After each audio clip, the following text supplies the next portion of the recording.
सहना भवतु सहनो भुनक्तु सह वीर्यं करवावहै तेजस्विनावधीतमस्तु मा विद्विषावहै। ओम शांति शांति शांति।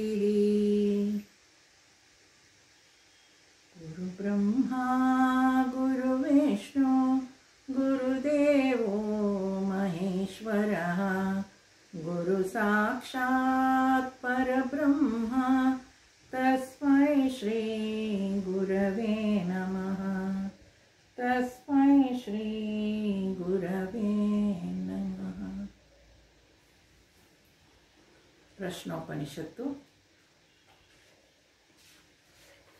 शांति मंत्र। ओम भद्रं कर्णेभिः शृणुयाम देवाः भद्रं पश्येमाक्षभिर्यजत्राः स्थिरैरङ्गैः तुष्टुवागुंसस्तनूभिः व्यशेम देवहितं यदायुः स्वस्ति न इन्द्रो वृद्धश्रवाः स्वस्ति नः पूषा विश्ववेदाः स्वस्ति नस्तार्क्ष्यो अरिष्टनेमिः स्वस्ति नो बृहस्पतिर्दधातु। ओम शांति शांति शांति।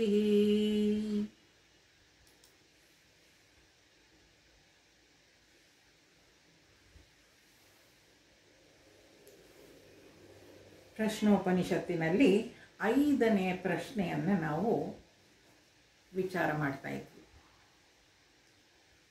ಇದುವರೆಗೂ ಮೊದಲನೇ 3 ಪ್ರಶ್ನೆಗಳು ಪ್ರಪಂಚದ ಬಗ್ಗೆ, ಜಗತ್ತಿನ ಬಗ್ಗೆ ಇತ್ತು, ಶಿಷ್ಯಂದಿರು ಕೇಳಿತು.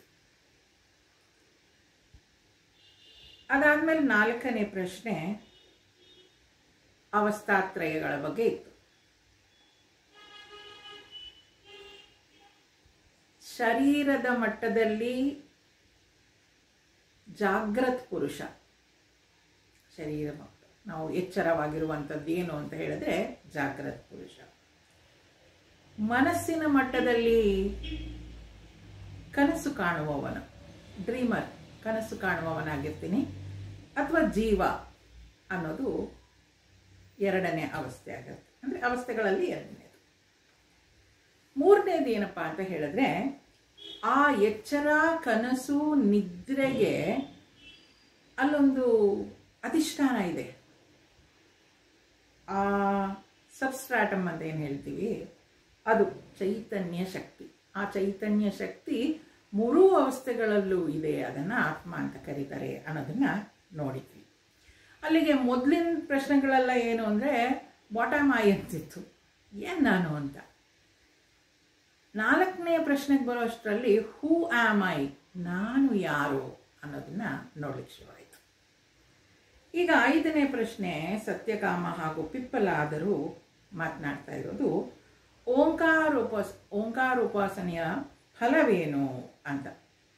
ಈಗ ಗೊತ್ತಾಗಿದೆ ನನಗೆ, ಎಚ್ಚರ, ಕನಸು, ನಿದ್ದೆ ಗೊತ್ತಾಗಿದೆ, ಅವಸ್ಥಾತ್ರಯಗಳೇನು ಅಂತ ಗೊತ್ತಾಗಿದೆ, ಆತ್ಮ ಅನ್ನೋದೊಂದು ಇದೆ ಎಲ್ಲರಲ್ಲೂ ಅನ್ನೋದು ಗೊತ್ತಾಗಿದೆ. ಹಾಗಾದ್ರೆ ನನ್ನ ಮುಂದಿನ ಸಾಧನೆ ಹೇಗಿರಬೇಕು, ಅದ್ರ ಬಗ್ಗೆ ಇಲ್ಲಿ ಶಿಷ್ಯ ಪ್ರಶ್ನೆಯನ್ನ ಕೇಳ್ತಾ ಇದ್ದಾನೆ. ಅದನ್ನ ನೋಡ್ತಾ ಹೋಗೋಣ. ಸತ್ಯಕಾಮ ಮತ್ತು ಪಿಪ್ಪಲಾದರು ಉಪಾಸನಾ ವಿಧಿಯನ್ನ ಕೇಳ್ತಾ ಇದ್ದಾನೆ ಇಲ್ಲಿ. 5ನೇ ಪ್ರಶ್ನೆಯಲ್ಲಿ ಮೊದಲನೇ ಶ್ಲೋಕ. ಅತ ಹೈನಂ ಶೈಭ್ಯ ಸತ್ಯಕಾಮ ಪಪ್ರಚ್ಛ ಸಾಯೋಹ ವೈ ತದ್ಭಗವನ್ ಮನುಷ್ಯೇಷು ಪ್ರಯಾಣಾಂತಮೋಂಕಾರಮಭಿಧ್ಯಾಯೀತ ಕತಮಂ ವಾವಸತೇನ ಲೋಕಂ ಜಯತೀತಿ. ಅತಃ ಶೈಭ್ಯಃ ಸತ್ಯಕಾಮಃ. ಅನಂತರ ಶಿಬಿಯ ಮಗನಾದ ಸತ್ಯಕಾಮನು ಏನಂ ಪಪ್ರಚ್ಛ, ಇವನನ್ನು ಅಂದರೆ ಪಿಪ್ಪಲಾದರನ್ನು ಪ್ರಶ್ನಿಸಿದನು. ಭಗವನ್ ಮನುಷ್ಯೇಷು ಸಹ ಯಹ ವೈ ಪ್ರಯಾಣಾಂತಂ. ಏನು ಹೇಳ್ತಾನೆ ಭಗವಂತ, ಮನುಷ್ಯರಲ್ಲಿ ಯಾವನು ಮರಣದವರೆಗೂ ತತ್ ಓಂಕಾರಂ, ಆ ಓಂಕಾರವನ್ನು ಅಭಿಧ್ಯಾಯೀತ ಧ್ಯಾನಿಸುವವನೋ ಸಹ ತೇನ ಕಥಮಂ ವಾವಲೋಕಂ ಜಯತಿ ಇತಿ. ಅವನು ಅದರಿಂದ ಯಾವ ಲೋಕವನ್ನು ಜಯಿಸುತ್ತಾನೆ ಎಂದು. ಅನಂತರ ಅಂತ ಹೇಳಿದ್ರೆ ಈ ಪ್ರಶ್ನೆ ಆದ ನಂತರ ಈಗ ಶಿಬಿಯ ಮಗನಾದ ಸತ್ಯಕಾಮನು ಪಿಪ್ಪಲಾದನನ್ನು ಪ್ರಶ್ನಿಸಿದನು. ಎಲೈ ಭಗವಂತನೇ, ಮನುಷ್ಯರಲ್ಲಿ ಯಾವನೋ ಮರಣದವರೆಗೂ ಓಂಕಾರವನ್ನು ಧ್ಯಾನಿಸುವನೋ ಅವನು ಅದರಿಂದ ಯಾವ ಲೋಕವನ್ನು ಜಯಿಸುತ್ತಾನೆ? ಮೊದಲನೇ 3 ಪ್ರಶ್ನೆಗಳೇನಾಗಿತ್ತು? ಅಪರಬ್ರಹ್ಮದ ವಿಚಾರವಾಗಿತ್ತು. 4ನೇ ಪ್ರಶ್ನೆಯಲ್ಲಿ ಅವಸ್ಥಾತ್ರಯಗಳ ಬಗ್ಗೆ ಆಗಿತ್ತು. ಈಗ ಓಂಕಾರೋಪಾಸನೆಯ ಮಹಿಮೆಯನ್ನು ತಿಳಿಸು ಅಂತ 5ನೇ ಪ್ರಶ್ನೆ ಕೇಳಿರೋದು. ಏನಾಗುತ್ತೆ ನೋಡಿ, ಮರಣದವರೆಗೂ ಜಪಿಸಿದ್ರೆ ಅಂತ ಕೇಳ್ತಾರೆ ಇಲ್ಲಿ. ಮರಣದವರೆಗೂ ಜಪಿಸೋದು ಅಂದರೆ ಏನರ್ಥ? ಮರಣ ಯಾವಾಗ ಬೇಕಾದರೂ ಬರ್ಬೋದು ಅಲ್ವಾ? ನಮಗೇನು ಗೊತ್ತಿದೆಯಾ? ಡೇಟ್ ಆಫ್ ಬರ್ತ್ ಅಂತ ಬರೆದಿಟ್ರು ಯಾರೋ, ಡೇಟ್ ಆಫ್ ಡೆತ್ ಯಾರೋ ಬರೀಬೇಕು, ನಾವು ಬರ್ಕೊಳ್ಳಿಕ್ಕಾಗಿಲ್ಲ. ಅದು ಮರಣದ ನಂತರ ಅಂತ ಹೇಳುವಾಗ, ಅಲ್ಲಿವರೆಗೂ ಅಂತ ಹೇಳುವಾಗ್ಲೂ ಆ ಕ್ಷಣ ಯಾವಾಗ ಬೇಕಾದರೂ ಆಗಿರ್ಬೋದು. ಅಂದರೆ ಸದಾ ಓಂಕಾರವನ್ನು ಯಾರು ಜಪಿಸ್ತಾರೋ, ಮರಣದವರೆಗೂ ಅಂತಂದರೆ ಸದಾ ಯಾರು ಓಂಕಾರವನ್ನು ಜಪಿಸ್ತಾ ಇರ್ತಾರೋ ಅವನು ಅದರಿಂದ ಯಾವ ಲೋಕವನ್ನು ಜಯಿಸ್ತಾನೆ, ಅದರಿಂದ ಯಾವ ಲೋಕವನ್ನು ಅವನು ಜಯಿಸ್ತಾನೆ ಅಂತ ಹೇಳ್ತಾರೆ. ಇಲ್ಲಿ ಉಪಾಸನೆ ಅಂತ ಹೇಳಿದ್ರೆ ಏನು ಅಂತ ಹೇಳಿದ್ರೆ, ಆಧ್ಯಾತ್ಮಿಕ ಚಿಂತನೆಯ ಧಾರೆ. ಅಂದರೆ ಆಧ್ಯಾತ್ಮದಲ್ಲಿ ಅದೇ ಚಿಂತನೆಯನ್ನು, ಅದೇ ಯೋಚನಾ ಸರಣಿಯನ್ನು ಇಟ್ಕೊಂಡಿರೋದು. ಯೋಚನಾ ಸರಣಿಯನ್ನು ಇಟ್ಕೊಂಡಿರೋದು ಅಂದ್ರೇನು? ಈಗ ನಮ್ಗದು ಗೊತ್ತಿದೆ. ಕೆಲವನ್ನ ನಾವು ಮನಸ್ಸಿಗೆ ಎಷ್ಟು ಹಚ್ಕೊಂಡ್ಬಿಟ್ಟಿರ್ತೀವಿ ಅಂತ ಹೇಳಿದ್ರೆ, ಎಲ್ಲಿ ಹೋದ್ರು, ಏನು ಮಾಡ್ತಾ ಇದ್ರು, ಯಾವ ಕೆಲಸ ಮಾಡ್ತಾ ಇದ್ರು ಕೂಡ ಅದೇ ಯೋಚನೆ ಮನಸ್ಸಲ್ಲಿ ಇರುತ್ತೆ. ಅದಷ್ಟು ಸುಲಭವಾಗಿ ಬಿಟ್ಟು ಹೋಗೋದಿಲ್ಲ ಅದು ಅಲ್ವಾ? ಮನೆಯಲ್ಲಿ ಯಾರಿಗೋ ಏನು ಹೇಳ್ತಾರೆ, ಯಾರೋ ಬರ್ತಾರೆ ಅಂತ ಅಂದ್ಕೊಳ್ಳಿ, ತುಂಬ ಪ್ರೀತಿ ಇರೋರು ಮನೆಗೆ ಬರ್ತಾರೆ ಅಂತ, ಸದಾ ಅವ್ರ ಬಗ್ಗೆನೇ ಯೋಚಿಸ್ತಾ ಇರ್ತೀವಿ. ಅವ್ರು ಬಂದರೆ ಅವ್ರಿಗೇನು ಮಾಡಬೇಕು, ಅವ್ರನ್ನ ಹೇಗೆ ರಿಸೀವ್ ಮಾಡ್ಕೊಳ್ಬೇಕು ಅಲ್ವಾ? ಯಾವಾಗಲೂ ಅಂದರೆ ಆ ಯೋಚನೆ ಬಿಡೋದೇ ಇಲ್ಲ. ಅವ್ರು ಹೇಳಿರ್ತಾರೆ ನಾನು ಬರೋದು 3 ದಿನ ಆದಮೇಲೆ ಅಂತ, ಆದರೆ ಆ 3 ದಿನಗಳು ಕೂಡ ನಮಗೆ ಅವ್ರ ಯೋಚನೆಯಲ್ಲೇ ಇರ್ತೀವಿ. ಯಾರು ಅವ್ರ ಪ್ರಿಯವಾದವ್ರು ನಾವು ಬರ್ತಾ ಇದ್ದಾರೆ ಅಂತ ಹೇಳುವಾಗ. ಹಾಗೆ ಅದು ಅಂದರೆ ಅದನ್ನು ಬಿಟ್ಟು ನಾನು ಬೇರೆ ಯೋಚನೆ ಮಾಡ್ಲಿಕ್ಕೆ ಆಗ್ತಾ ಇಲ್ಲ. ಬೇರೆ ಯೋಚನೆ ಮಾಡಿದ್ರು ಮತ್ತೆ ನಾನು ಅಲ್ಲಿಗೆ ಬರ್ತಾ ಇದ್ದೀನಿ. ಆ ರೀತಿಯಾಗಿ ಆಧ್ಯಾತ್ಮಿಕ ಚಿಂತನಾಧಾರೆಯನ್ನೇ ಉಪಾಸನೆ ಅಂತ ಹೇಳೋದು. ಯಾವಾಗಲೂ ಭಗವಂತನ ಬಗ್ಗೆನೇ ಯೋಚಿಸ್ತಾ ಇರೋದು. ಕೆಲವು ಸಲ ನೋಡಿ, ಯಾರು ಏನೇ ಮಾತಾಡ್ತಾ ಇದ್ರು ಅದಕ್ಕೆ ಮತ್ತೆ ಕನೆಕ್ಷನ್ ಅಲ್ಲಿಗೆ ಬಂದ್ಬಿಡುತ್ತೆ. ಎಲ್ಲಿಗೆ? ಭಗವಂತನ ಬಗ್ಗೆ ಮಾತನಾಡಲಿಕ್ಕೆ. ಅದನ್ನು ಉಪಾಸನೆ ಅಂತ ಹೇಳೋದು. ಆ ಉಪಾಸನೆ ಧಾರೆ, ಅದಕ್ಕೆ ಉಪಾಸನೆ ಅಂತ ಹೇಳೋದು. ಯಾವಾಗಲೂ ಸದಾ ಅದೇ ರೀತಿಯಾಗಿ ಉಪಾಸನೆ ಮಾಡ್ತಾ ಇದ್ದರೆ, ಇನ್ನು ಕೆಲವರು ನನಗೆ ನಾರ್ತ್ ಇಂಡಿಯನ್ ಫ್ರೆಂಡ್ಸ್ ಇದ್ದಾರೆ, ಅವರೆಲ್ಲ ನೋಡ್ಬೇಕು ನೀವು. ಆ ಕಡೆ ಎಲ್ಲ ಈ ಬಾಲಕೃಷ್ಣ ಅಂತ ಒಂದು ಪುಟ್ಟ ಕೃಷ್ಣನ ಇಟ್ಕೊಂಡಿರ್ತಾರೆ. ಅದಕ್ಕೆ ಬೆಳಗ್ಗೆ ಎದ್ದು ಕೂಡಲೇ ಸ್ನಾನ ಮಾಡಿಸೋದು, ಬಟ್ಟೆ ಹಾಕೋದು, ಊಟ ಮಾಡಿಸೋದು, ಮತ್ತು ರಾತ್ರಿ ಮಲಗುವಾಗ ಬಟ್ಟೆ ಬದಲಾಯಿಸಿ ಇದಕ್ಕೆ ಸೊಳ್ಳೆ ಪರ್ದೆ ಎಲ್ಲ ಹಾಕಿ ಮಲಗಿಸೋದು, ಇದೊಂದಿದೆ ಅಲ್ಲಿ ಉಪಾಸನಾ ಕ್ರಮ. ಆ ಬಾಲಗೋಪಾಲನ್ನ ಅವ್ರು ಎಲ್ಲಿಗಾದ್ರೂ ಹೋಗಬೇಕು ಅಂದರೆ ಬಿಟ್ಟು ಹೋಗೋದಿಲ್ಲ. ಅದನ್ನು ಒಂದು ಬುಟ್ಟಿಯಲ್ಲಿ ತೊಗೊಂಡು ಹೋಗ್ತಾರೆ. ನೀವು ಆ ಕಡೆ ಎಲ್ಲ ನೋಡಿದ್ರೆ, ವೃಂದಾವನ ಅಲ್ಲೆಲ್ಲ ಹೋದರೆ ಈ ಥರ ಒಂದು ಸುಂದರವಾದ ಒಂದು ಟ್ರೈನಲ್ಲಿ ಒಂದು ಅಂಬೆಗಾಲ್ ಕೃಷ್ಣನಿಗೆ ಇಟ್ಕೊಂಡು ಹೋಗ್ತಾ ಇರ್ತಾರೆ. ಅಂದರೆ ಸದಾ ಕೃಷ್ಣನ ನೆನಪಿನಲ್ಲೇ ತೊಡಗಿರುವಂಥವ್ರು ಅಂತ. ಅದು ಉಪಾಸನೆ. ಆ ರೀತಿಯ ಉಪಾಸನೆಯನ್ನು ಮಾಡಬೇಕು. ಹಾಗೆ ಮಾಡಿದ್ರೆ ಏನಾಗತ್ತೆ, ಅವನಿಗೆ ಏನು ಸಿಗುತ್ತೆ? ಅವನಿಗೆ ಮುಕ್ತಿ ಸಿಗುತ್ತೆ ಅಂತ ಇಲ್ಲಿ ಉತ್ತರನ ಕೊಟ್ಬಿಟ್ಟಿದ್ದಾರೆ. ಅಂದರೆ ಅವನು ಆ ಓಂಕಾರ ಜಪ ಮಾಡಿದ್ರೆ ಜೀವಂತವಾಗಿರುವಾಗಲೇ ಅವನಿಗೆ ಮುಕ್ತಿ ಸಿಗುತ್ತೆ ಅಂತ. ಇಲ್ಲಿ ಸದ್ಯೋ ಮುಕ್ತಿ ಅಂತ ಹೇಳ್ತಾರೆ. ಅದಕ್ಕೆ ಮುಕ್ತಿ ಅಂತ ಹೇಳಿದ್ರೆ ಸತ್ತೋಗದೇ ಮುಕ್ತಿ ಅಲ್ಲ, ಇಲ್ಲಿ ಕಷ್ಟ ಸುಖಗಳಿಂದ ನಾವು ಬಿಡುಗಡೆಯನ್ನು ಪಡೆಯುವಂಥದ್ದೇ ಮುಕ್ತಿ. ಆಮೇಲೆ ಮರಣಾನಂತರ ನಾವು ಯೋಚಿಸೋದು ಏನಪ್ಪ ಅಂತ ಹೇಳಿದ್ರೆ ಜನನ ಮರಣ ಚಕ್ರದಿಂದ ನಮಗೆ ಬಿಡುಗಡೆ ಅಂತ. ನಾವು ಏನನ್ನ ಚಿಂತಿಸ್ತಾ ಇರ್ತೀವೋ ಕಡೆಗೆ ನಾವು ಅದೇ ಆಗ್ತೀವಿ ಅಂತ ಹೇಳೋದು ನಾವು ಕೇಳಿದ್ದೀವಿ ಸಾಕಷ್ಟು. ಮತ್ತು ಜೀವಂತವಾಗಿರುವಾಗಲೂ ಮನಸ್ಸಿನಂತೆ ಮಾನವ ಅಂತ ಕೇಳಿದ್ದೀವಿ ನಾವು. ನಮ್ಮ ಮನಸ್ಸು ಹೇಗಿರುತ್ತೋ ಹಾಗೆ ನಾವು ನಡ್ಕೊಳ್ತಾ ಇರ್ತೀವಿ, ಅದೇ ರೀತಿ ಮನುಷ್ಯರು ಕೂಡ ಅಂತ. ಮನಸ್ಸಿನಂತೆ ಮಾನವ ಅಂತ. ಅದರಿಂದಲೇ ಮನಸ್ಸನ್ನು ಚಂದದಲ್ಲಿ ಇಟ್ಕೊಂಡ್ರೆ ನಾವು ಚಂದದ ರೀತಿಯಲ್ಲಿ ಬದುಕಲಿಕ್ಕೆ ಸಾಧ್ಯ ಅಂತ.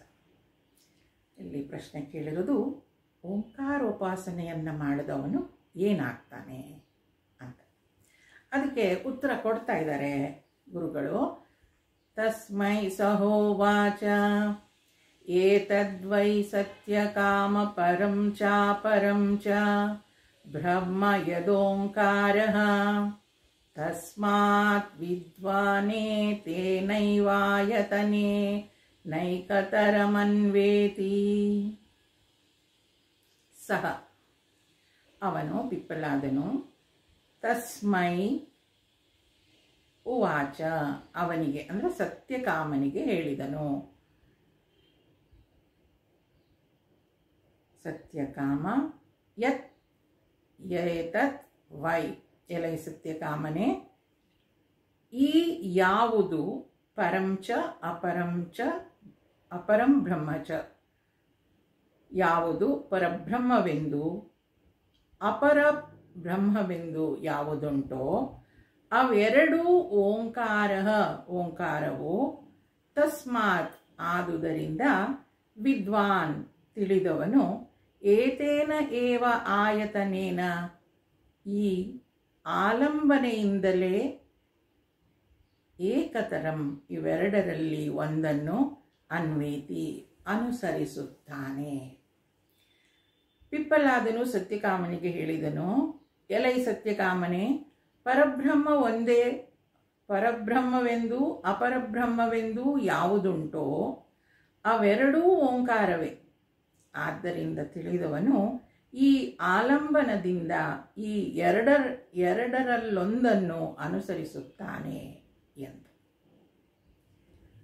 ಪರಬ್ರಹ್ಮ ಅಪರಬ್ರಹ್ಮ ಎರಡೂ ಕೂಡ ಓಂಕಾರವೇ ಆಗಿರೋದ್ರಿಂದ ಅದು ಅವನು ಓಂಕಾರವನ್ನೇ ಅನುಸರಿಸ್ತಾನೆ, ಬೇರೆ ಏನನ್ನೋ ಅದನ್ನು ಅವಲಂಬನೆ ಆಲಂಬನೆ ಇದು ಎರಡು ಒಂದ್ಸಲ ಮಾತನಾಡುವಾಗ ಅಂದ್ಕೊಳ್ತಾ ಇದ್ವಿ.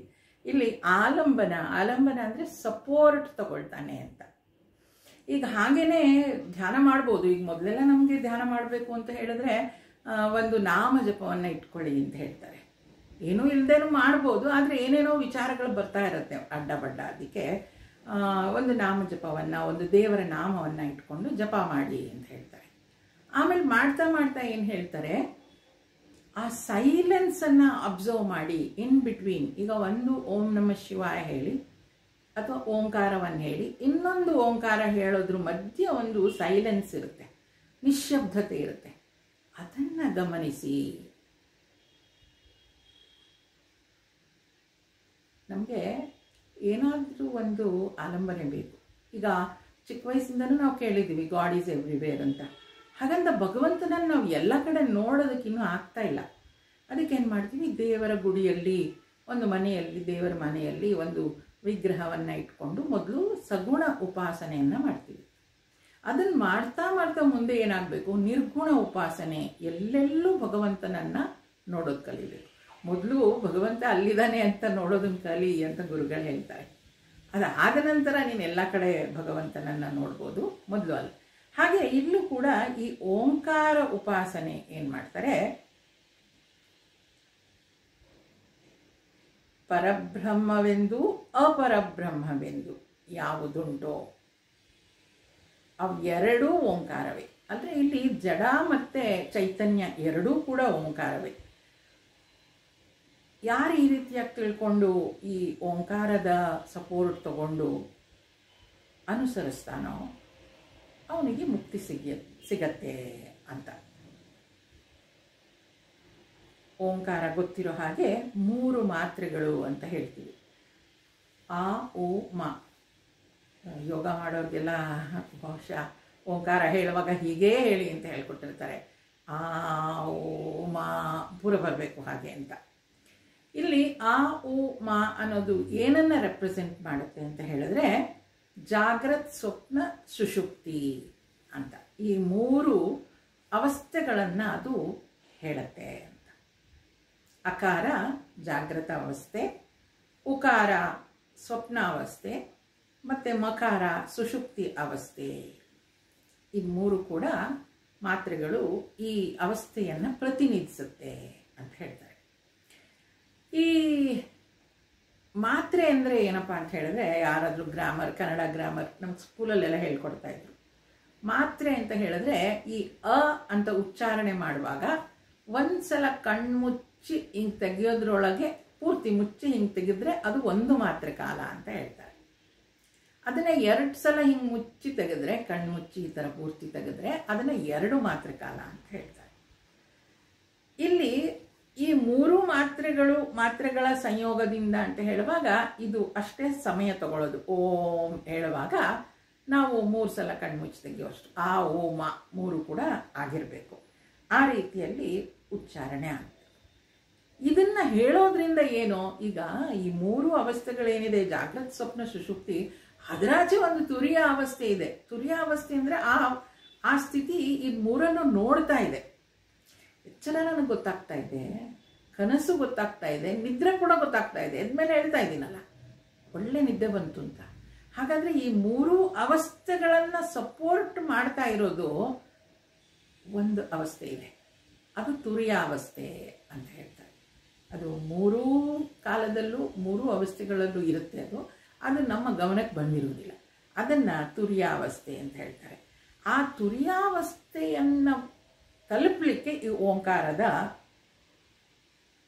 ಆಲಂಬನೆಯನ್ನು ತಗೊಳ್ಬಹುದು ಅಂತ.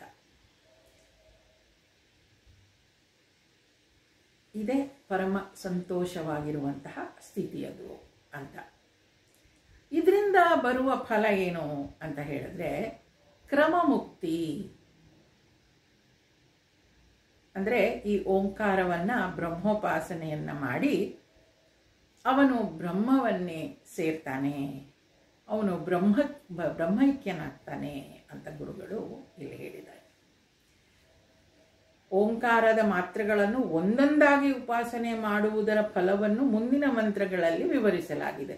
ಈ 3 ಒಟ್ಟಿಗೆ ಹೇಳಿದ್ರೆ ಅವರು ಬ್ರಹ್ಮಲೋಕವನ್ನು ಪ್ರಾಪ್ತಿ ಮಾಡ್ಕೊಳ್ತಾರೆ. ಈ 3 ಮಾತ್ರೆಗಳಲ್ಲಿ ಒಂದೊಂದನ್ನು ಬೇರೆ ಬೇರೆಯಾಗಿ ಮಾಡಿದ್ರೆ ಅದು ಹೇಗೆ ಅಂತ ಮುಂದಿನ ಶ್ಲೋಕಗಳಲ್ಲಿ ಹೇಳ್ತಾ ಇದ್ದಾರೆ. ಸ ಯದ್ಯೇಕಮಾತ್ರಮಭಿಧ್ಯಾಯೀತ ಸ ತೇನೈವ ಸಂವೇದಿತಸ್ತೂರ್ಣಮೇವ ಜಗತ್ಯಾಮಭಿಸಂಪದ್ಯತೆ ತಮೃಚೋ ಮನುಷ್ಯಲೋಕಮುಪನಯಂತೆ ಸ ತತ್ರ ತಪಸಾ ಬ್ರಹ್ಮಚರ್ಯೇಣ ಶ್ರದ್ಧಯಾ ಸಂಪನ್ನೋ ಮಹಿಮಾನಮನುಭವತಿ.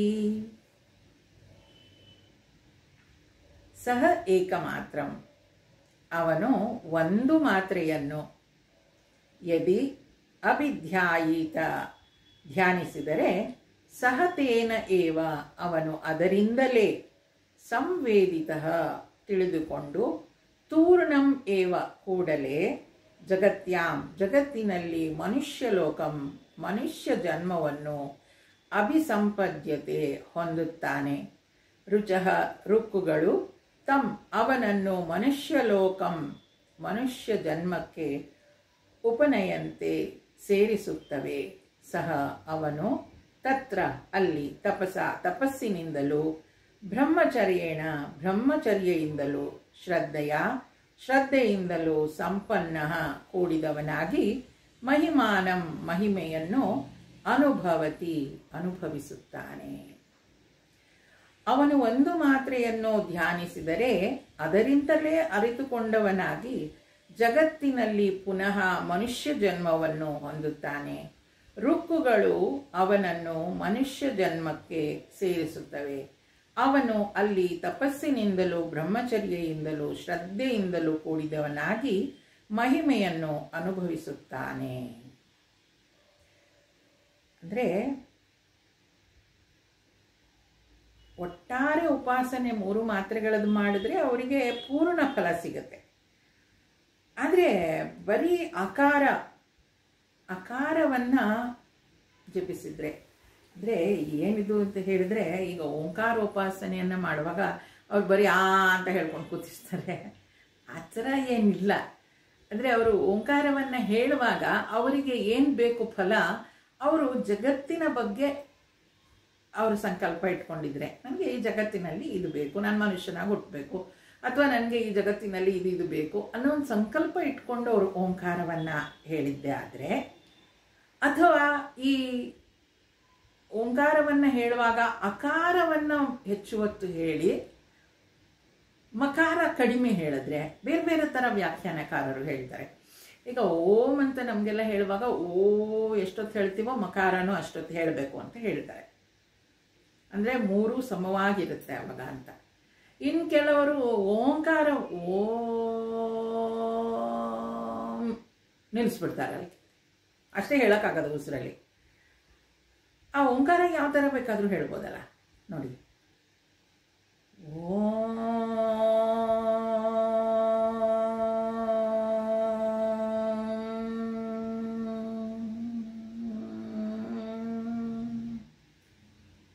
ಓಂಕಾರ ಮಕಾರ ಸಮನಾಗಿ ಹೇಳಬೇಕು ಅಂತ ಹೇಳ್ತಾರೆ ಧ್ಯಾನ ಮಾಡೋ ಗುರುಗಳು.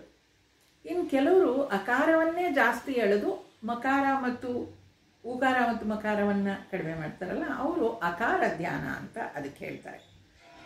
ಅವ್ರು ಏನು ಹೇಳ್ತಾರೆ ಅದು ಎಲ್ಲೂ ಸ್ಪಷ್ಟವಾಗಿ ಇಲ್ಲಿ ವಿವರಣೆಯಲ್ಲಿ ಹೇಳಿಲ್ಲ, ಬಟ್ ಪ್ರವಚನಕಾರರು ಗುರುಗಳು ಹೇಳಿರೋ ರೀತಿಯಲ್ಲಿ ಆ ರೀತಿಯಾಗಿ ಹೇಳಿದ್ದಾರೆ. ಪೂರ್ಣ ಓಂಕಾರವೆಂದು ಭಾವಿಸಿ ಅದನ್ನು, ಅಂದರೆ ಅಕಾರವನ್ನು ಹೇಳೋದನ್ನೇ ಅದೇ ಪೂರ್ಣ ಓಂಕಾರ, ಅವರಿಗೆ ಏನಾಗುತ್ತೆ, ಮನುಷ್ಯ ಲೋಕ ಪ್ರಾಪ್ತಿ ಆಗತ್ತಂತ ನೋಡಿ. ಓಂಕಾರ ಅಷ್ಟು ಹೇಳಿದರೆ ಸಾಕು, ಅದರಲ್ಲಿ ಅಕಾರ ಅಷ್ಟಕ್ಕೆ ಮನುಷ್ಯ ಲೋಕ ಪ್ರಾಪ್ತಿ ಮಾಡಿಬಿಡ್ತಾರಂತೆ. ಅವನು ಮನುಷ್ಯ ಲೋಕನೇ ಬೇಕಾಗಿರೋದು ನಮಗೆ ಸಾಧನೆ ಮಾಡಲಿಕ್ಕೆ. ಪ್ರಾಣಿಗಳ ಲೋಕದಲ್ಲಿ ಏನು ಸಾಧನೆನೂ ಮಾಡಲಿಕ್ಕೆ ಸಾಧ್ಯ ಇಲ್ಲ. ಆ ಮನುಷ್ಯ ಲೋಕವೇ ಅಷ್ಟೊಂದು ಸುಲಭವಾಗಿ ಸಿಗುತ್ತಂತೆ ಬರೀ ಓಂಕಾರೋಪಾಸನೆಯಲ್ಲಿ ಅಕಾರಕ್ಕೆ ಮಹತ್ವವನ್ನು ಕೊಟ್ಟು ಮಾಡಿದರೆ ಅಂತ. ಅವನು ಮನುಷ್ಯ ಲೋಕಕ್ಕೆ ಬಂದ ಮೇಲೆ ಅಲ್ಲಿ ಸಾಧನೆಯನ್ನು ಮಾಡಿ ಅವನು ಸಾತ್ವಿಕನಾಗಿ ಆಧ್ಯಾತ್ಮಿಕ ಪ್ರಗತಿಯನ್ನು ಹೊಂದುತ್ತಾನೆ, ಅದಕ್ಕೆ ಅರ್ಹತೆಯನ್ನು ಅವನು ಪಡಿತಾನೆ. ಆ ರೀತಿಯಾಗಿ ಅವನು ಉಪಾಸನೆಯನ್ನು ಮಾಡಿ ಅದಾದ ನಂತರ ಅಲ್ಲಿ ಅವನು ಬ್ರಹ್ಮಚರ್ಯ ಎಲ್ಲ ಸಾಧನೆ ಮಾಡಬೇಕು, ಸುಮ್ಮನೆ ಸಿಗೋದಿಲ್ಲ. ಈ ರೀತಿಯಾಗಿ ಉಪಾಸನೆ ಮಾಡಿದರೆ ಅವನು ಅಂದರೆ ಕಡೆವರೆಗೂ ಮಾಡಬೇಕು, ಅದು ಮಧ್ಯೆ ಯಾವಾಗ ಒಂದು ಸ್ವಲ್ಪ ಮಾಡಿಬಿಡೋದಲ್ಲ. ಇಲ್ಲಿ ಪ್ರಶ್ನೆ ಏನಿರೋದು ಮರಣದವರೆಗೂ ಅಂತ. ಆ ಅಕಾರ ಉಪಾಸನೆಯನ್ನೇ ಮಾಡಿ ಅವನು ಮರಣದವರೆಗೂ ಅಕಾರ ಉಪಾಸನೆಯನ್ನು ಅವನು ಮಾಡಿದರೆ, ಆ ಮಾತ್ರೆಯ ಉಪಾಸನೆಯನ್ನು ಮಾಡಿದರೆ ಅವನು ಮನುಷ್ಯನಾಗಿ ಜನ್ಮ ತಳೆದು ಮನುಷ್ಯ ಜನ್ಮದಲ್ಲಿ ಅವನು ಸಾಧನೆಯನ್ನು ಮಾಡಿ ಆ ನಂತರ ಅವನು ಬ್ರಹ್ಮಲೋಕಕ್ಕೆ ಹೋಗ್ಬೋದು ಅಂತ ಹೇಳುತ್ತೆ.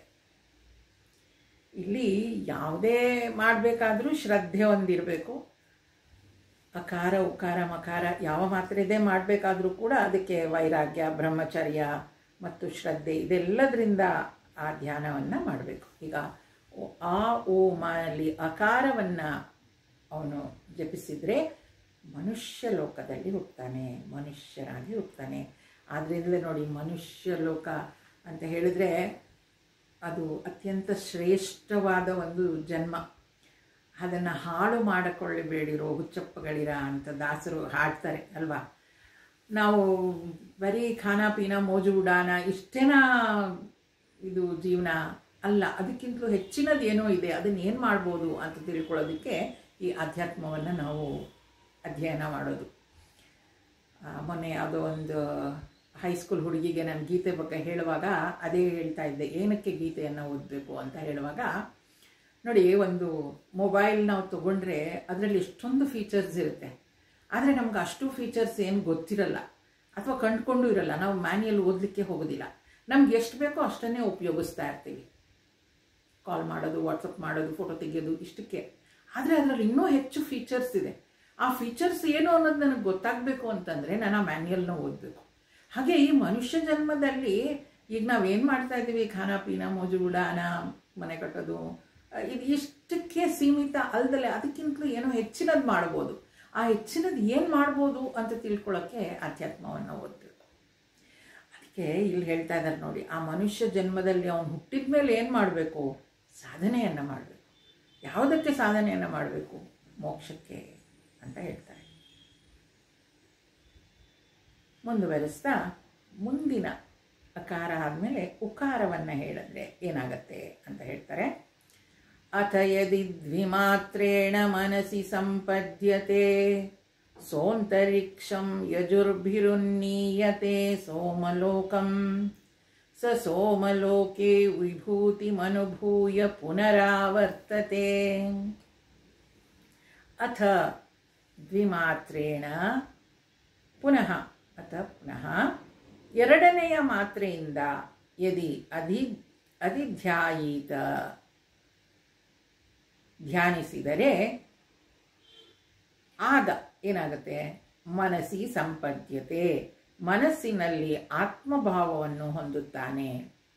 ಸಹ ಅವನು ಮೃತನಾದ ಮೇಲೆ ಯಜುರ್ಭಿಹಿ ಯಜಸ್ಸುಗಳಿಂದ ಅಂತರಿಕ್ಷಂ ಸೋಮಲೋಕಂ ಅಂತರಿಕ್ಷದಲ್ಲಿರುವ ಸೋಮಲೋಕಕ್ಕೆ ಉನ್ನೀಯತೆ ಒಯ್ಯಲ್ಪಡುತ್ತಾನೆ. ಸಹ ಅವನು ಸೋಮಲೋಕೆ ಸೋಮಲೋಕದಲ್ಲಿ ವಿಭೂತಿಂ ಐಶ್ವರ್ಯವನ್ನು ಅನುಭೂಯ ಅನುಭವಿಸಿ ಪುನಃ ಆವರ್ತತೆ ಮತ್ತೆ ಹಿಂತಿರುಗುತ್ತಾನೆ. ಅಕಾರ ಉಕಾರ ಎರಡು ಮಾತ್ರೆಗಳಿಂದ ಧ್ಯಾನಿಸಿದರೆ ಆಗ ಅವನು ಮನಸ್ಸಿನಲ್ಲಿ ಆತ್ಮಭಾವವನ್ನು ಹೊಂದುತ್ತಾನೆ. ಅವನು ಮೃತನಾದ ಮೇಲೆ ಯಜಸ್ಸುಗಳಿಂದ ಅಂತರಿಕ್ಷದಲ್ಲಿರುವ ಸೋಮಲೋಕಕ್ಕೆ ಒಯ್ಯಲ್ಪಡುತ್ತಾನೆ. ಅವನು ಸೋಮಲೋಕದಲ್ಲಿ ಸುಖಭೋಗ ಭಾಗ್ಯಗಳನ್ನು ಅನುಭವಿಸಿ ಮತ್ತೆ ಭೂಲೋಕಕ್ಕೆ ಹಿಂತಿರುಗುತ್ತಾನೆ. ಆ ಓ ಎರಡು ಮಾತ್ರೆಗಳನ್ನು ಅವನು ಹೇಳಿದ್ರೆ, ಅಂದರೆ ಅದ್ರ ಬಗ್ಗೆ ಗಮನ ಕೊಟ್ಟು ಧ್ಯಾನ ಮಾಡಿದ್ರೆ ಅವನಿಗೇನು ಸಿಗುತ್ತೆ? ಚಂದ್ರಲೋಕಕ್ಕೆ ಹೋಗ್ತಾನಂತೆ ನೋಡಿ ಅವನು. ಅಲ್ಲಿ ಚಂದ್ರಲೋಕವನ್ನು ಸೇರಿ, ಸ್ವರ್ಗಲೋಕ ಚಂದ್ರಲೋಕ ಅಲ್ಲಿ ಸೇರಿ ಅಲ್ಲಿ ಅವನು ಸುಖಗಳನ್ನು ಭೋಗಿಸ್ತಾನೆ. ಸುಖವಾಗಿ ಸುಖದ ಸೌಭಾಗ್ಯವನ್ನು ಅವನು ಪಡ್ಕೊಳ್ತಾನೆ. ಅದನ್ನು ಅನುಭವಿಸಿ ಆದಮೇಲೆ, ಯಾಕೆ ಅವನು ಪುಣ್ಯ ಗಳಿಸಿರ್ತಾನೆ ಅಷ್ಟನ್ನು ಮಾಡಿ, ಆ ಪುಣ್ಯ ಎಲ್ಲ ತೀರಿದ ಮೇಲೆ ಅವನು ಮತ್ತೆ ಭೂಲೋಕಕ್ಕೆ ಬರ್ತಾನೆ. ಭೂಲೋಕಕ್ಕೆ ಬಂದು ಮತ್ತೆ ಅವನು ತನ್ನ ಸಾಧನೆಯನ್ನು ಮುಂದುವರಿಸ್ತಾನೆ. ಅವನು ಭೂಲೋಕಕ್ಕೆ ಮರಳುತ್ತಾನೆ. ನೋಡಿ, ಅಕಾರ ಒಂದೇ ಇಟ್ಕೊಂಡು ಉಪಾಸನೆ ಮಾಡಿದರೆ ಮನುಷ್ಯ ಜನ್ಮ ಬರುತ್ತೆ. ಆ ಉ ಎರಡಕ್ಷರದ ಉಪಾಸನೆಯನ್ನು ಮಾಡಿದ್ರೆ ಅವನು ಸ್ವರ್ಗಲೋಕಕ್ಕೆ ಹೋಗಿ ಪುಣ್ಯವನ್ನು ಅನುಭವಿಸಿ ಮತ್ತೆ ಮನುಷ್ಯನಾಗೆ ಹುಟ್ಟುತ್ತಾನೆ. ಬರೀ ಮನುಷ್ಯನಾಗಿ ಹುಟ್ಟೋದಲ್ಲ, ಅವನು ಉತ್ಕೃಷ್ಟವಾದ ಒಂದು ಒಳ್ಳೆಯ ವಾತಾವರಣದಲ್ಲಿ, ಅಂದರೆ ಸಾಧನೆಯನ್ನು ಮುಂದುವರಿಸಲಿಕ್ಕೆ ಎಂತಹ ಒಂದು ವ್ಯವಸ್ಥೆ ಬೇಕೋ, ಎಂತಹ ಒಂದು ಫ್ಯಾಮಿಲಿ ಅಪ್ಪ ಅಮ್ಮ ಬೇಕೋ, ಎಂತಹ ಒಂದು ಪರಿಸ್ಥಿತಿ ಬೇಕೋ ಅಂತಹ ಸ್ಥಿತಿಯಲ್ಲಿ ಅವನು ಹುಟ್ಟುತ್ತಾನೆ. ಅವನಿಗೆ ಆವಾಗಲೂ ಕೂಡ ಸಕಲ ಭೋಗಗಳು ಸಿಗುತ್ತೆ. ಯಾಕೆ? ಸ್ವರ್ಗಲೋಕದಲ್ಲೇ ಅವನಿಗೆಲ್ಲ ಸಿಕ್ತು, ಮತ್ತು ಇಲ್ಲಿ ಬಂದ ಮೇಲೆ ಅವನು ಭೂಲೋಕದಲ್ಲೂ ಕೂಡ ಅದೆಲ್ಲವೂ ಸಿಗತ್ತೆ ಅಂತ ಹೇಳ್ತಾರೆ. ಈಗ ಮೂರು ಮಾತ್ರೆಗಳನ್ನು ಹೇಳಿದ್ರೆ, ಓಂಕಾರವನ್ನು ಸರಿಯಾಗಿ ಹೇಳಿದ್ರೆ ಏನಾಗತ್ತೆ ನೋಡೋಣ. ಯಃ ಪುನರೇತಂ ತ್ರಿಮಾತ್ರೇಣೋ ಮಿತ್ಯೇತೇನೈವಾಕ್ಷರೇಣ ಪರಂ ಪುರುಷಮಭಿಧ್ಯಾಯೀತ ಸ ತೇಜಸಿ ಸೂರ್ಯೇ ಸಂಪನ್ನಃ ಯಥಾ ಪಾದೋದರಸ್ವಜಾ ವಿನಿರ್ಮುಚ್ಯತ ಏವಂ ಹ ವೈ ಸ ಪಾಪ್ನಾ. ಪಾಪ್ಮನಾ ವಿನಿರ್ಮುಕ್ತಃ ಸ ಸಾಮಭಿರುನ್ನೀಯತೆ ಬ್ರಹ್ಮಲೋಕಂ ಸ ಏತಸ್ಮಾತ್ ಜೀವಘನಾತ್ ಪರಾತ್ ಪರಂ ಪುರಿಷಯಂ ಪುರುಷಮೀಕ್ಷತೆ ತದೇತೌ ಶ್ಲೋಕೌ ಭವತಃ. ಯಃ ಪುನಃ ತ್ರಿಮಾತ್ರೇಣ, ಆದರೆ ಯಾರು 3 ಮಾತ್ರೆಗಳುಳ್ಳ ಓಂ ಇತಿ ಏತೇನ ಏವ ಅಕ್ಷರೇಣ, ಓಂ ಎಂಬ ಈ ಅಕ್ಷರದಿಂದಲೇ ಏನಂ ಪರಂ ಪುರುಷಂ, ಈ ಪರಮ ಪುರುಷನನ್ನು ಅಭಿಧ್ಯಾಯೀತ ಧ್ಯಾನಿಸುವನೋ ಸಹ ಅವನು ತೇಜಸಿ ಸೂರ್ಯೇ ಜ್ಯೋತಿರ್ಮಯನಾದ ಸೂರ್ಯನಲ್ಲಿ ಸಂಪನ್ನ ಭವತಿ ಒಂದಾಗುತ್ತಾನೆ. ಯಥಾ ಪಾದೋದರ, ಹೇಗೆ ಸರ್ಪವು ತ್ವಚ ತನ್ನ ಪೊರೆಯಿಂದ ವಿನಿರ್ಮುಚ್ಯತೆ ಬಿಡಲ್ಪಡುತ್ತದೆಯೋ ಏವಂ ಹವೈ, ಹಾಗೆಯೇ ಸಹ ಅವನು ಪಾಪ್ಮನ ಪಾಪದಿಂದ ವಿನಿರ್ಮುಕ್ತ ಬಿಡಲ್ಪಡುತ್ತಾನೆ. ಸಹ ಅವನು ಸಾಮಭಿ ಸಾಮಗಳಿಂದ ಬ್ರಹ್ಮಲೋಕಂ ಬ್ರಹ್ಮಲೋಕಕ್ಕೆ ಉನ್ನೀಯತೆ ಒಯ್ಯಲ್ಪಡುತ್ತಾನೆ. ಸಹ ಏತಸ್ಮಾತ್ ಅವನು ಈ ಪರಾತ್ ಶ್ರೇಷ್ಠವಾದ ಜೀವಘನಾತ್ ಹಿರಣ್ಯಗರ್ಭನಿಗಿಂತಲೂ ಪರಂ ಶ್ರೇಷ್ಠನಾದ ಪುರೀಶಯಂ ಎಲ್ಲ ಶರೀರಗಳಲ್ಲಿಯೂ ಪ್ರವೇಶಿಸಿರುವ ಪುರುಷಂ ಪುರುಷನನ್ನು ಈಕ್ಷತೆ ನೋಡುತ್ತಾನೆ. ತತ್ ಏತೌ ಶ್ಲೋಕೌ ಭವತಃ, ಈ ವಿಷಯದಲ್ಲಿ 2 ಶ್ಲೋಕಗಳು ಇವೆ. ಪೂರ್ತಿ ಓಂಕಾರವನ್ನು ಯಾರು ಹೇಳ್ತಾರೆ ಅವರಿಗೇನಾಗುತ್ತೆ ಅಂತ ಈ 2 ಶ್ಲೋಕದಲ್ಲಿ ಹೇಳ್ತಾ ಇದ್ದಾರೆ. ಆದರೆ ಯಾವತನು 3 ಮಾತ್ರೆಗಳುಳ್ಳ ಪೂರ್ಣವಾದ ಓಂಕಾರದಿಂದಲೇ ಈ ಪರಮ ಪುರುಷನನ್ನು ಧ್ಯಾನಿಸುವನೋ ಅವನು ಜ್ಯೋತಿರ್ಮಯನಾದ ಸೂರ್ಯನಲ್ಲಿ ಸೇರುತ್ತಾನೆ. ಸರ್ಪವು ಹೇಗೆ ಪೊರೆಯಿಂದ ಹೊರಗೆ ಬರುತ್ತದೆಯೋ ಹಾಗೆಯೇ ಅವನು ಪಾಪದಿಂದ ಬಿಡುಗಡೆ ಹೊಂದುತ್ತಾನೆ. ಅವನು ಸಾಮಗಳಿಂದ ಬ್ರಹ್ಮಲೋಕಕ್ಕೆ ಒಯ್ಯಲ್ಪಡುತ್ತಾನೆ. ಅವನು ಶ್ರೇಷ್ಠವಾದ ಹಿರಣ್ಯ ಗರ್ಭನಿಗಿಂತಲೂ ಹೆಚ್ಚಿನವನಾದ ಎಲ್ಲ ಶರೀರಗಳಲ್ಲಿಯೂ ವ್ಯಾಪಕವಾಗಿರುವ ಪುರುಷನನ್ನು ಕಾಣುತ್ತಾನೆ. ಈ ವಿಷಯದಲ್ಲಿ ಈ 2 ಶ್ಲೋಕಗಳು ಇವೆ.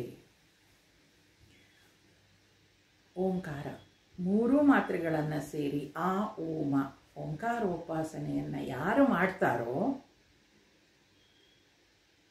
ಅವರ ಪಾಪಗಳೆಲ್ಲ ಹೋಗ್ಬಿಡುತ್ತಂತೆ. ಹೇಗೆ ಹೇಳ್ತಾರೆ ನೋಡಿ ಪಾಪಗಳು ಹೇಗೆ ಹೋಗುತ್ತೆ ಅಂತ.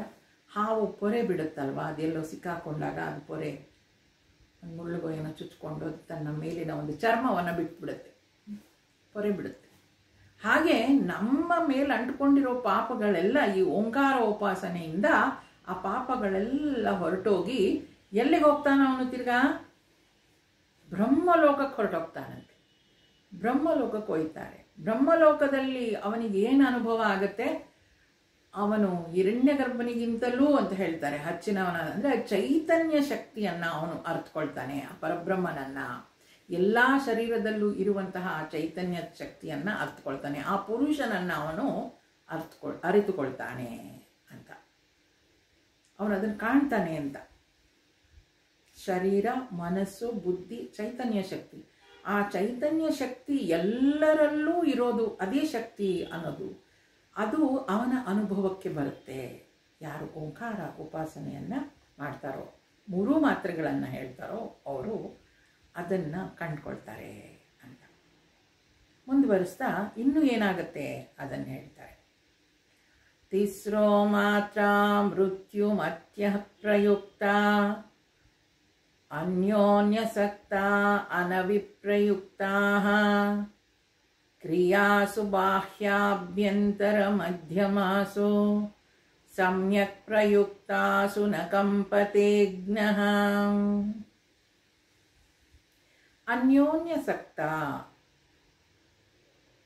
ತಿಸ್ರಃ ಮಾತ್ರ, ಪರಸ್ಪರ ಸಂಬಂಧವುಳ್ಳ 3 ಮಾತ್ರೆಗಳು. ಅನವಿಪ್ರಯುಕ್ತಾ ಒಂದೊಂದೇ ವಿಷಯದಲ್ಲಿ ಪ್ರಯುಕ್ತಾ ಉಪಯೋಗಿಸಲ್ಪಟ್ಟರೆ ಮೃತ್ಯು ಮತ್ಯ ಮೃತ್ಯುವಿನ ಅಧೀನವಾಗುವು. ಬಾಹ್ಯಾಭ್ಯಂತರ ಮಧ್ಯಮಾಸು ಹೊರಗಿನ ಒಳಗಿನ ಮಧ್ಯದ ಕ್ರಿಯೆಗಳು ಸಮ್ಯಕ್ ಪ್ರಯುಕ್ತಾಸು ಚೆನ್ನಾಗಿ ಅನುಸಂಧಾನ ಮಾಡಲ್ಪಟ್ಟರೆ ಜ್ಞಾನಿಯು ನ ಕಂಪತೆ ಅಲುಗಾಡುವುದಿಲ್ಲ, ಸ್ಥಿರವಾಗಿರುವನು. ಪರಸ್ಪರ ಸಂಬಂಧವುಳ್ಳ ಮೂರು ಮಾತ್ರೆಗಳನ್ನು ಅಕಾರ, ಉಕಾರ, ಮಕಾರಗಳನ್ನು ಒಂದೊಂದೇ ಅವಸ್ಥೆಯನ್ನು ಕುರಿತು ಅನುಸಂಧಾನ ಮಾಡಿದರೆ ಅದು ಮೃತ್ಯುವಿನಿಂದ ಪಾರು ಮಾಡಲಾರದು.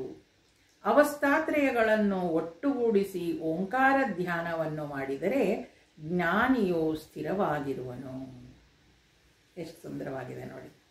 ಈ ಓಂಕಾರ ಉಪಾಸನೆಯನ್ನು ಮಾಡುವಾಗ ಆ ಓ ಮ ಮೂರು ಅವಸ್ಥೆಗಳು, ಜಾಗೃತ ಅವಸ್ಥೆ, ಸ್ವಪ್ನಾವಸ್ಥೆ, ಸುಷುಪ್ತಿ ಅವಸ್ಥೆ, ಈ ಒಂದೊಂದೇ ಅವಸ್ಥೆಯನ್ನು ಕುರಿತು ನಾನು ಒಂದೊಂದನ್ನೇ ಕಳ್ಕೊಳ್ತಾ ಹೋಗ್ತೀನಿ ಅಂತ ಮಾಡಿದ್ರೆ ಅಲ್ಲಿ ನಾನು ಏನು ಸಾಧನೆಯನ್ನು ಮಾಡಲಿಕ್ಕೆ ಆಗಲ್ಲ. ಅದಕ್ಕೆ ಹೇಳ್ತಾರೆ ಈ ಮೂರನ್ನೂ ಸೇರಿ ಆ ತುರಿಯಾವಸ್ಥೆಗೆ ಹೋಗಬೇಕು. ಈಗ ಜಾಗೃತ ಅವಸ್ಥೆಯ ಪ್ರಾಬ್ಲಮ್ ಸಾಲ್ವ್ ಆಗ್ಬಿಡಿ ನನಗೆ ಸಾಕು ಅಂತ ಹೇಳಿದ್ರೆ ಸ್ವಪ್ನದೆಲ್ಲ ಏನೇನೋ ಕಾಣಿಸ್ಕೊಳ್ತಾ ಇರುತ್ತಲ್ಲ ಆ ಅವಸ್ಥೆ. ಜಾಗೃತ್, ಸ್ವಪ್ನ, ಸುಷುಪ್ತಿ ಈ ಮೂರೂ ಅವಸ್ಥೆಗಳನ್ನು ದಾಟಿ ಆ ತುರಿಯ ಅವಸ್ಥೆಗೆ ಹೋಗೋದಿದೆಯಲ್ಲ, ಅದಕ್ಕೆ ಓಂಕಾರೋಪಾಸನೆ ಬೇಕು. ಅದು ಮಾಡೋದ್ರಿಂದಲೇ ನಮಗೆ ಆ ಚೈತನ್ಯ ಶಕ್ತಿ ನಾನು ಅನ್ನೋದ್ರ ಅನುಭವ ಆಗೋದು.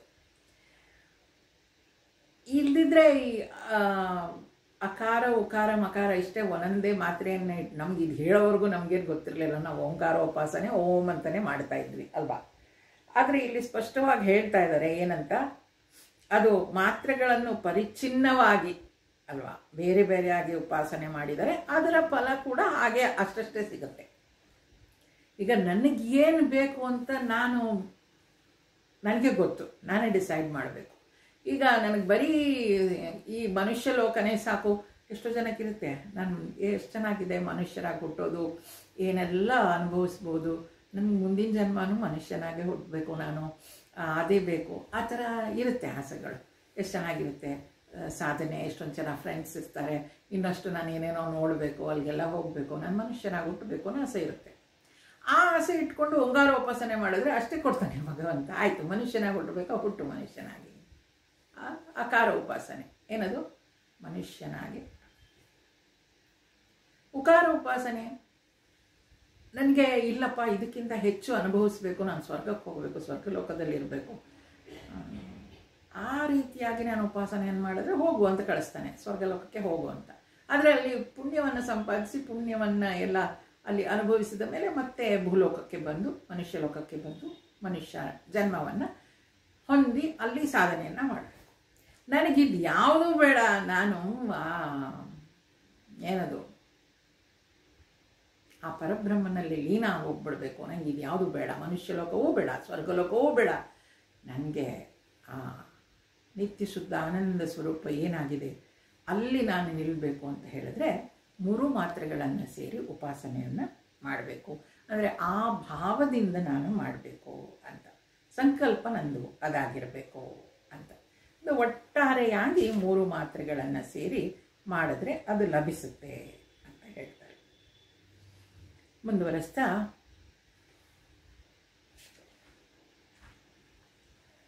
ಋಗ್ಭಿರೇತಂ ಯಜುರ್ಭಿರಂತರಿಕ್ಷಂ ಸಾಮಭಿರ್ಯತ್ತತ್ಕವಯೋ ವೇದಯಂತೆ ತಮೋಂಕಾರೇಣೈವಾಯತನೇನಾನ್ವೇತಿ ವಿದ್ವಾನ್ ಯತ್ತಚ್ಚಾಂತಮಜರಮಮೃತಮಭಯಂ ಪರಂ ಚೇತಿ. ಋಗ್ಧಿ ಏತಂ ಋಕ್ಕುಗಳಿಂದ ಈ ಲೋಕವನ್ನು, ಯಜುಭಿಹಿ ಯಜಸ್ಸುಗಳಿಂದ, ಅಂತರಿಕ್ಷಂ ಅಂತರಿಕ್ಷವನ್ನು, ಸಾಮಭಿಹಿ ಸಾಮಗಳಿಂದ, ಯತ್ತತ್ ಯಾವ ಅದನ್ನು, ಕವಯ ಕವಿಯು, ವೇದಯಂತೆ ತಿಳಿದಿರುವರೋ, ತಂ ಅದನ್ನು, ಓಂಕಾರೇಣ ಓಂಕಾರವೆಂಬ ಆಯತನೇನ ಏವ ಆಲಂಬನದಿಂದಲೇ ವಿದ್ವಾಂಸರು ಅನ್ವೇತಿ ಹೊಂದುತ್ತಾರೆ.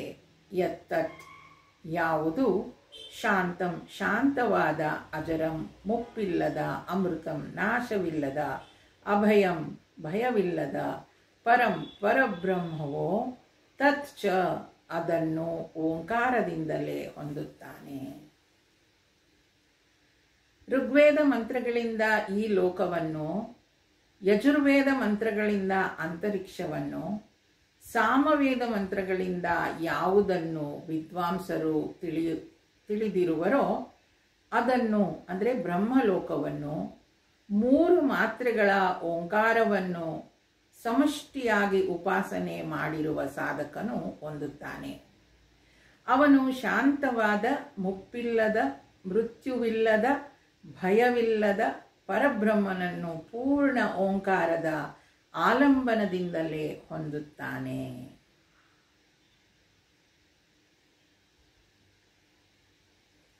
ಎಷ್ಟು ಸುಂದರವಾಗಿ ಹೇಳ್ತಾರೆ ನೋಡಿ. ಅಕಾರ ಉಪಾಸನೆ ಮಾಡಿದ್ರೆ ಮನುಷ್ಯ ಲೋಕಕ್ಕೆ ಬರ್ತಾನೆ, ಉಕಾರ ಮಾಡಿದ್ರೆ ಚಂದ್ರ ಲೋಕಕ್ಕೆ ಹೋಗ್ತಾನೆ, ಮಕಾರ ಒಂದನ್ನೇ ಮಾಡಿದ್ರೆ ಅವನು ಬ್ರಹ್ಮಲೋಕಕ್ಕೆ ಹೋಗ್ತಾನೆ. ಆದರೆ ಈ 3 ಸೇರಿದ್ರೆ 3 ಅಕ್ಷರಗಳನ್ನು ಅಂದರೆ 3 ಮಾತ್ರೆಗಳನ್ನು ಹೇಳಿದಾಗ ಅವನು ವಾಪಸ್ ಮನುಷ್ಯ ಲೋಕಕ್ಕೆ ಅವನು ಹಿಂತಿರುಗೋದಿಲ್ಲ ಅಂತ. ಬೇರೆ ಬೇರೆ ಋಗ್ವೇದ ಮಂತ್ರಗಳನ್ನು ಹೇಳಿದ್ರೆ, ಯಜುರ್ವೇದ ಮಂತ್ರಗಳನ್ನು ಹೇಳಿದ್ರೆ, ಸಾಮವೇದ ಮಂತ್ರಗಳನ್ನು ಹೇಳಿದ್ರೆ ಅದೇ ರೀತಿ ಆಗತ್ತೆ. ಆದರೆ ಅದು ಎಲ್ಲವೂ ಬರೀ ಓಂಕಾರ ಹೇಳೋದ್ರಿಂದನೇ ಸಿಕ್ಕತ್ತೆ ಅಂತ ಇಲ್ಲಿ ಋಷಿಗಳು ಹೇಳ್ತಾ ಇದ್ದಾರೆ. ಆ ಓಂಕಾರದ ಆಲಂಬನೆಯನ್ನೇ ಇಟ್ಕೊಂಡು ನಾವು ಆ ಲೋಕವನ್ನು ಪಡಿಬೋದು. ನೋಡಿ, ಮನುಷ್ಯರಿಗೆ ಸಾಮಾನ್ಯವಾಗಿ ಇರುವಂತಹ ಭಯ ಏನಂತ ಹೇಳಿದ್ರೆ, ಒಂದು ಆಸ್ತಿ ಭಯ ಇರ್ಬೋದು, ಒಂದು ಏನು ಹೇಳ್ತಾರೆ, ಈಗ ಹುಟ್ಟಿದ ಮೇಲೆ ಬೆಳಿತೀವಿ, ಅದು ಮನುಷ್ಯನದು ಒಂದು ಸಹಜವಾದ ಏನದು ಪ್ರಕ್ರಿಯೆ ಅದು ಅಲ್ವಾ. ಅಸ್ತಿ ಜಾಯತೆ ವರ್ಧತೆ ಪರಿಣಾಮತೆ ಅಪಕ್ಷೀಯತೆ ಅಂತ ಹೇಳ್ತೀವಿ. ಅದನ್ನು ಏನದು ಅಸ್ತಿ ಅಂದರೆ ಇದೀವಿ, ಈಗ ಹುಟ್ಟಿದೀವಿ, ಪ್ರಪಂಚದಲ್ಲಿ ಇದೀವಿ, ಇರುವಿಕೆ ಅಸ್ತಿ ಇದೆ. ಜಾಯತೆ ಇರುವಿಕೆ, ಹುಟ್ಟಿದೀವಿ ಹುಟ್ಟುವಿಕೆ. ವರ್ಧತೆ ಹುಟ್ಟಿದ ಮೇಲೆ ಬೆಳೆದ್ವಿ, ಇಷ್ಟು ಸಣ್ಣ ಮಗು ಇದ್ದಾಗ ಎಷ್ಟಿದ್ವಿ, ಈಗ ಬೆಳೆದು ಬೆಳೆದು ಬೆಳೆದು ಬೆಳೆದು ಬೆಳೆದಿದ್ದೀವಿ. ಬದಲಾವಣೆ ಆಗಿದೆ. ಪರಿಣಾಮತೆ ಬದಲಾವಣೆ ಆಗ್ತಾ ಇದೆ. ಅಪಕ್ಷೀಯತೆ ಎಷ್ಟರವರೆಗೂ ಬೆಳೆಯೋಕ್ಕೆ ಸಾಧ್ಯ ಅಲ್ವಾ. ಆ ಬದಲಾವಣೆ ಆಗ್ತಾ ಆಗ್ತಾ ಏನಾಗುತ್ತೆ, ಮೊದಲು ಶಕ್ತಿ ಸಂಪಾದನೆ ಆಗುತ್ತೆ, ಆಮೇಲೆ ಶಕ್ತಿ ಕ್ಷೀಣಿಸ್ತಾ ಹೋಗುತ್ತೆ. ಶಕ್ತಿಗೊಂದೋದನ್ನೇ ಅಪಕ್ಷೀಯತೆ ಅಂತ ಹೇಳೋದು. ಅದಾದಮೇಲೆ ಮ್ರಿಯತೆ, ಸಾಯ್ಬೇಕು. ಇದು ಹುಟ್ಟಿದ ಮೇಲೆ ಹುಟ್ಟಿದವ್ರು ಪ್ರತಿಯೊಬ್ಬರು ಸಾಯಲೇಬೇಕು. ಅದು ನಮ್ಗೆ ಅರ್ಥ ಮಾಡ್ಕೊಳ್ಬೇಕು. ಯಾವತ್ತಾದರೂ ಒಂದಿನ ಸಾಯಬೇಕು.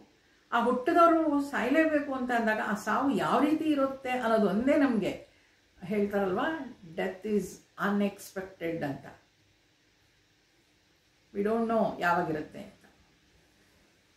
ಆ ಹುಟ್ಟಿದ್ದೆಲ್ಲವೂ ಆ ಮನುಷ್ಯರಾಗಿ ಹುಟ್ಟಿದ್ದೀವಿ ಅಂದರೆ ಇದೇ ಕ್ರಮ, ಬೇರೆ ಏನು ಇಲ್ವೇ ಇಲ್ಲ. ಇದು ಜಗತ್ತಿನಲ್ಲಿ ಎಲ್ಲ ವಸ್ತುಗಳಿಗೂ, ಎಲ್ಲದಕ್ಕೂ, ಎಲ್ಲ ಪ್ರಾಣಿಗಳಿಗೂ ಅನ್ವಯಿಸುತ್ತೆ.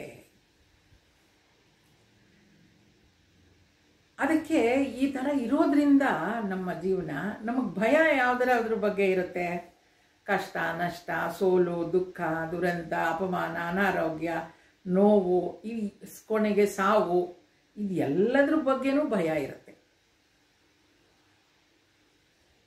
ಈ ಭಯದಿಂದ ನಾವು ಮುಕ್ತರಾಗಬೇಕು. ಎಲ್ಲಿ ಭಯ ಇರೋದಿಲ್ವೋ, ಎಲ್ಲಿ ಈ ರೀತಿಯ ಮುಪ್ಪು ಇರೋದಿಲ್ವೋ ಆ ರೀತಿಯ ಒಂದು ಸ್ಥಳಕ್ಕೆ ನಾವು ಹೋಗಬೇಕು ಅನ್ನೋದಾದರೆ ಅದು ಪರಬ್ರಹ್ಮನ ಹತ್ರ ಮಾತ್ರ. ಅದನ್ನು ಕಡೆಯಲ್ಲಿ ಅವರೇ ಸುಂದರವಾಗಿ ಹೇಳ್ತಾರೆ ನೋಡಿ, ಅದನ್ನೇ ಓದ್ತೀನಿ ನಾನು. ಹೀಗೆ ಮುಪ್ಪಿಲ್ಲದ, ಸಾವಿಲ್ಲದ, ಭಯರಹಿತ ಸ್ಥಿತಿಯನ್ನು ಹೊಂದಿರುವ ಲೋಕವೆಂದರೆ ಸತ್ಯಲೋಕ. ಇಂತಹ ಸತ್ಯಲೋಕದ ತಾಣವೆಂದರೆ ಸ್ವತಃ ಕಾರಣರಹಿತನಾದ ಅವಿಕಾರಿಯಾದ ಅವಿನಾಶಿಯಾದ ಪರಬ್ರಹ್ಮನ ಪರಮ ಪದವೆಂದು ಋಷಿಯು ಬೋಧಿಸುತ್ತಾನೆ.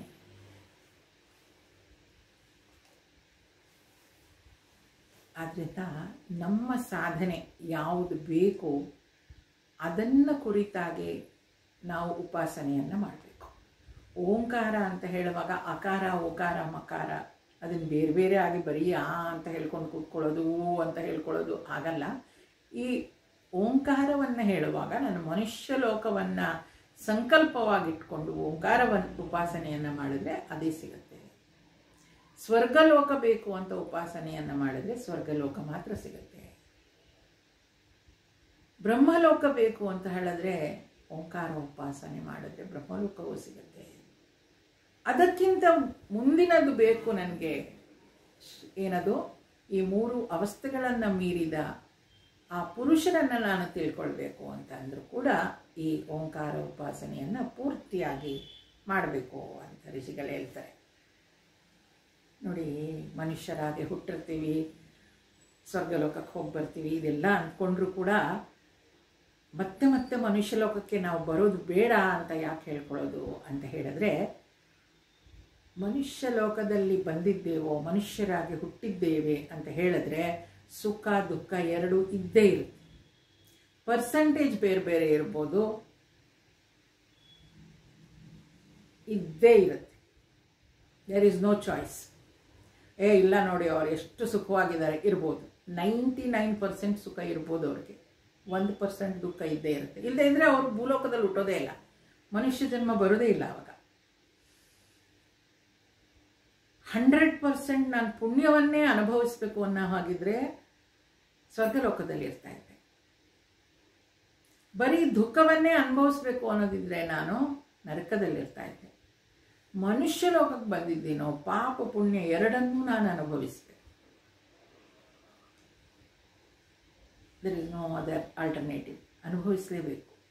ಇದು ಎರಡರಿಂದಲೂ ನನಗೆ ಈ ಪಾಪ ಪುಣ್ಯದಿಂದ ನನಗೆ ಮುಕ್ತಿ ಬೇಕು ಅನ್ನೋದಾದರೆ, ಅಂದರೆ ಸ್ವರ್ಗ ನರಕಗಳು ನನಗೆ ಬೇಡ ಅನ್ನೋದಾದರೆ, ಯಾಕೆ ಅಲ್ಲಿ ಎಲ್ಲಿ ಹೋದರೂ ಮತ್ತೆ ವಾಪಸ್ ಮನುಷ್ಯ ಲೋಕಕ್ಕೆ ಬರಬೇಕು. ಯಾಕಂದರೆ ಸಾಧನೆ ಮಾಡಲಿಕ್ಕಾಗೋದು ಮನುಷ್ಯ ಲೋಕದಲ್ಲೇ. ಅದು ಎರಡರಿಂದಲೂ ನಾನು ಮುಕ್ತಿಯನ್ನು ಹೊಂದಬೇಕು ಅನ್ನೋದಾದರೆ ಬ್ರಹ್ಮಲೋಕ ಅಂದರೆ ಅಲ್ಲಿ ಆ ನಿತ್ಯ ಶುದ್ಧ ಆನಂದ ಸ್ವರೂಪ ಏನಾಗಿದೆ ಅದು ನಾನಾಗಬೇಕು. ಅದು ಎಂಥ ಸ್ಥಳ ಅದು? ಶಾಂತವಾದ, ಮುಪ್ಪಿಲ್ಲದ, ಮೃತ್ಯುವಿಲ್ಲದ, ಭಯವಿಲ್ಲದ ಪರಬ್ರಹ್ಮನನ್ನು ಪೂರ್ಣ ಓಂಕಾರದ ಆಲಂಬನದಿಂದ ಹೊಂದುತ್ತಾನೆ. ಆ ಸಾಧಕ ನಾವಾಗಬೇಕು. ಅದಕ್ಕೆ ಋಷಿಗಳು ಇಷ್ಟೆಲ್ಲ ಹೇಳಿದ್ದಾರೆ. ಯಾರಿಗೆ ಯಾವುದು ಬೇಕು, ಯಾವ ರೀತಿಯಲ್ಲಿ ಸಂಕಲ್ಪವನ್ನು ಇಟ್ಕೊಂಡು ಯಾರಿಗೇನು ಬೇಕು ಅದನ್ನು ಮಾಡಿ ಅಂತ. ಇದನ್ನೇ ಮಾಡುವಂತೆ ನೋಡಿ, ಶಾಸ್ತ್ರ ಅಥವಾ ಅಧ್ಯಾತ್ಮ ಇಲ್ಲೇ ಸುಂದರವಾಗಿರೋದು. ಅದು ಯಾವುದು ಕೂಡ ನೀನು ಇದನ್ನೇ ಮಾಡು ಅಂತ ಹೇಳಲ್ಲ. ನೀನು ಇದು ಮಾಡಿದ್ರೆ ಇದು ಸಿಗುತ್ತೆ, ಹೀಗೆ ಮಾಡಿದ್ರೆ ಇದು ಸಿಗುತ್ತೆ, ಹೀಗೆ ಮಾಡಿದ್ರೆ ಇದು ಸಿಗುತ್ತೆ ಅಂತ ಹೇಳ್ಬಿಟ್ಬಿಡ್ತಾರೆ. ಈಗ ನಮ್ಮ ಚಾಯ್ಸು, ನಮಗೆ ಏನು ಬೇಕು ಆ ರೀತಿಯ ಉಪಾಸನೆಯನ್ನು ಮಾಡಬೇಕು. ಒಳ್ಳೆಯದು. ತಕ್ಕ ಮಟ್ಟಿಗೆ ಈ ಪ್ರಶ್ನೆಯನ್ನು, 5ನೇ ಪ್ರಶ್ನೆಯನ್ನು ಕೂಡ ವಿಚಾರ ಮಾಡಿದ್ದೀವಿ. ಇನ್ನೊಂದು ಪ್ರಶ್ನೆ ಇದೆ, 6ನೇ ಪ್ರಶ್ನೆ. ಅದು ಸುಕೇಶ ಮತ್ತು ಪಿಪ್ಪಲಾದರ ನಡುವೆ ಆಗುವಂಥದ್ದು.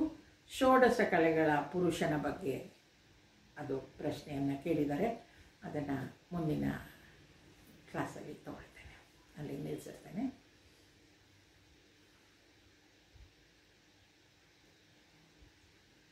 असतो मा सद्गमय तमसो मा ज्योतिर्गमय मृत्योर्मा अमृतंगमय. ओम शांति शांति शांति. हरि ओम. श्री गुरुभ्यो नमः. हरि